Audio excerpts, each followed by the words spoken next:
আসসালামু আলাইকুম প্রিয় চাকরি প্রত্যাশীবৃন্দ, আশা করছি সকলে ভালো আছেন। তো প্রকাশিত হয়ে গেছে 50তম বিসিএস সার্কুলারে কি কি আছে আমরা সেটা এখন দেখব। আবেদন যোগ্যতা, আবেদন শুরুর তারিখ, শেষের তারিখ, মোট ক্যাডার পদ সংখ্যা, নন ক্যাডার পদ সংখ্যা ইত্যাদি। তো এবারের বিসিএস সার্কুলারটা একটু ভিন্ন কারণ এবার পরীক্ষা শুরুর তারিখ এবং শেষের তারিখ, প্রিলির তারিখ, লিখিত তারিখ এবং ভাইবার তারিখ সব সম্ভাব্য ডেট দিয়ে দিচ্ছে। এটা কিন্তু বিসিএস এর ইতিহাসে কখনোই ঘটে নাই। এবং এবার মোটামুটি পদ সংখ্যা অনেক বেশি। যেমন যদি আপনি ক্যাডারে দেখেন, ক্যাডারের পদ সংখ্যা হচ্ছে বিসিএস ক্যাডার নিয়োগ হবে মোট 1755 জন এবং নন ক্যাডার নিয়োগ হবে 395 জন। এই নিয়ে মোট 2150 জন। তো 2150 জনের সার্কুলার অনেক বড় সার্কুলার। তো এখন আসি আমরা আবেদন শুরু কবে হবে, শেষ কবে হবে এবং প্রার্থীর যোগ্যতা কি থাকতে হবে। তো আবেদন শুরু হবে 4 ডিসেম্বর আর শেষ হবে 31শে ডিসেম্বর। প্রায় 1 মাস সময় পাওয়া যাবে আবেদনের জন্য। আর বয়স প্রার্থীর অবশ্যই 21 থেকে 32-এর মধ্যে হতে হবে, যেটা সচরাচর হয়। কোটার প্রার্থীর ক্ষেত্রে হয়তো একটু কম বেশি হতে পারে, সেটা আপনারা আবেদন করলেই বুঝতে পারবেন। এবং এখানে কেউ যদি সকল পরীক্ষায় উত্তীর্ণ হয়ে থাকেন, সে অ্যাপিয়ার দিতে পারবেন। যেমন ধরেন আপনার কলেজ বা ইউনিভার্সিটির যদি কোনো পরীক্ষা শেষ হয়ে যায় এবং রেজাল্ট পাবলিশ না হয়, সেক্ষেত্রে আপনি পরীক্ষা দিতে পারবেন। আর এখানে নিজে নিজে আবেদন করার ক্ষেত্রে যদি ছবির সাইজ লাগে তো 300x300 আর সিগনেচার লাগবে 300x80। তো এটা প্রায় সব চাকরিতেই লাগে, কিছু কিছু ক্ষেত্রে হয়তো ব্যতিক্রম আছে। এই হলো বিষয়।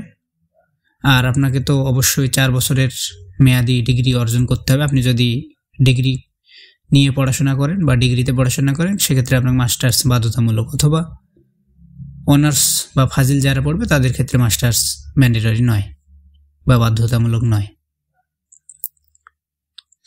এবং প্রিলির যে তারিখ, প্রিলিমিনারি শুরু হতে পারে সম্ভাব্য ডেট হচ্ছে 30 জানুয়ারি এবং ফলাফল প্রকাশ হতে পারে 10 ফেব্রুয়ারি।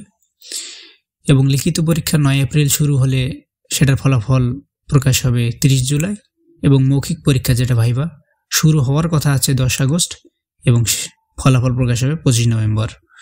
মানে 1 বছরের মধ্যেই তারা এবার বিসিএসটাকে সাজিয়ে নিয়েছে। আর পরীক্ষা হবে 200 নম্বরের, 2 ঘন্টায়। প্রতিটি প্রশ্নের জন্য 1 নম্বর বরাদ্দ থাকবে এবং প্রতিটি ভুল উত্তরের জন্য 0.5 মার্ক কাটা যাবে, মানে হাফ মার্ক কাটা যাবে। আর এখানে উত্তরপত্র পুনর্নিরীক্ষণ, যেটাকে চ্যালেঞ্জ বলে, বোর্ড চ্যালেঞ্জ, সেটা করার কোনো অপশন নাই। আর নম্বর বন্টনে এবার একটু পার্থক্য দেখা দিছে। গতানুগতিকভাবে যেটা ছিল সেটা এবার নাই, এবার একটু কম বেশি হয়েছে। তো দেখে নিলেই বুঝতে পারবেন। আর পরীক্ষা কোথায় হবে? পরীক্ষা হবে আপনার বিভাগীয় শহরে। আপনি যে বিভাগে বসবাস করেন, যে বিভাগের অন্তর্গত জেলায় বসবাস করেন, সেই বিভাগে আর কি হবে। আর ভার্সন তো আপনাকে সিলেক্ট করতে হবে, সে বাংলা দিলে বাংলা, ইংরেজি দিলে ইংরেজি। আর থাকে আপনার লিখিত পরীক্ষার নম্বর বন্টন। সাধারণ ক্যাডার, যারা জেনারেল ক্যাডার দিবেন তাদের জন্য 1000 মার্কের এই সাবজেক্টগুলো থাকবে। যারা টেকনিক্যাল ক্যাডার, মানে পেশাগত যেটাকে বলে, যারা ডাক্তার, ইঞ্জিনিয়ার, কৃষিবিদ, তাদের জন্য এই নম্বর বন্টন। আর বাকি সব আগের মতোই, এখানে কোনো আর নতুন কোনো কিছু ঢুকায়নি। এবং যদি আপনি স্বাস্থ্য পরীক্ষার ক্ষেত্রে দেখেন যে বিসিএস পুলিশ ক্যাডারে লাগবে, পুরুষ হলে 54.54 কেজি লাগবে এবং আনসার ক্যাডারের জন্য, আনসার এবং পুলিশ ক্যাডার সেম জিনিস, মানে ওজন এবং উচ্চতা, পুরুষদের জন্য এইটা আর মহিলাদের জন্য নিচেরটা। অন্যান্য ক্যাডারের জন্য পুরুষের উচ্চতা এত এবং ওজন এত, মহিলাদের এত।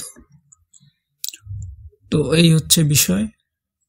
আশা করছি সকলেই সম্পূর্ণ সার্কুলারটা বুঝতে পারছেন। আর যদি কোনো প্রশ্ন থাকে অবশ্যই কমেন্টে জানাই দিবেন। কোনো জিজ্ঞাসা থাকলে সেটার উত্তর দেওয়ার চেষ্টা করবো ইনশাল্লাহ। তো পরবর্তী ভিডিওর পর্যন্ত সকলেই ভালো থাকবেন, সুস্থ থাকবেন। ধন্যবাদ।